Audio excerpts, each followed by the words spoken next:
Raha iverenantsika kosa ny tontolon'ny asa fanaovan-gazety araka ny efa natsidika tery ampiandohan'ny fampahalalam-baovao nanao antsoavo ho an'ny minisitry mpanjakana Andriamatoa Rivo Rakotovao ny filoham-pirenena Rajoana Ramampianina isitona ny fitoriana ireo mpanao gazety mirahalahy toy izao ny andinindininy izany. Nanambara ny filoha Rajoana Ramampianina fa malahelo amin'ny fanagadrana ny mpanao gazety ary nangataka ny minisitry mpanjakana isitona ny fitoriana. Voalazany fa misy ny fahafahan'ny mpanao gazety saingy misy fetra ny fanehoan-kevitra izay tokony anaraka ny lalàna. Ny sazy no arofanina raha ny voalazany fa tafahoatra kosa nefa ny fanagadrana. Raha dia malahelo amin'ny hoe misy migadra ny mpanao gazety satria zay le lalàna misy eto amintsika. Ary zay ngamba ny tsara-patsivina hoe mbola tsy didim-pitsarana ange no nanagadra n'ireo gazety ireo fa dia ao anatin'ilay atao hoe procédure io zavatra io. Io lalàna io lalàna efa nisy.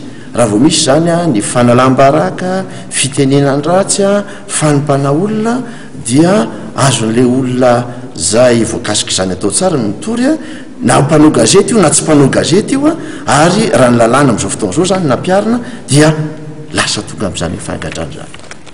Za dia tena te hilaza aminareo mpanao gazety fa raha izaho mafiloham-pirenena dia tsy mankasitraka ny fanagadrana mpanao gazety noho izany fanehoan-kevitra izany rehefa manaraka ny lalàna izany fanehoan-kevitra izany. Ary zany no nahatonga androany nangataka tamin'Andriamatoa minisitra satria olombelona ihany koa izy voakasika izy aloha no nanao le ataoko hoe réaction fa nangataka amina hoe tsy hoay ny fitoriana manainga ny rehetra voakasika izany koa mba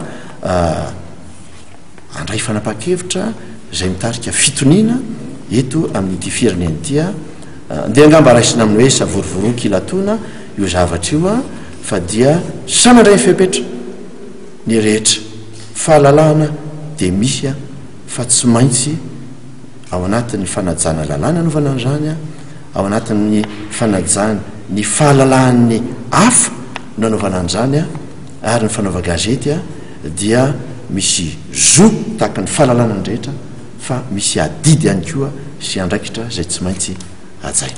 Mila iarovana ny demokrasia raha nambarany ary tsy tokony atao anaty fizarazarana no anarenana ny firenena.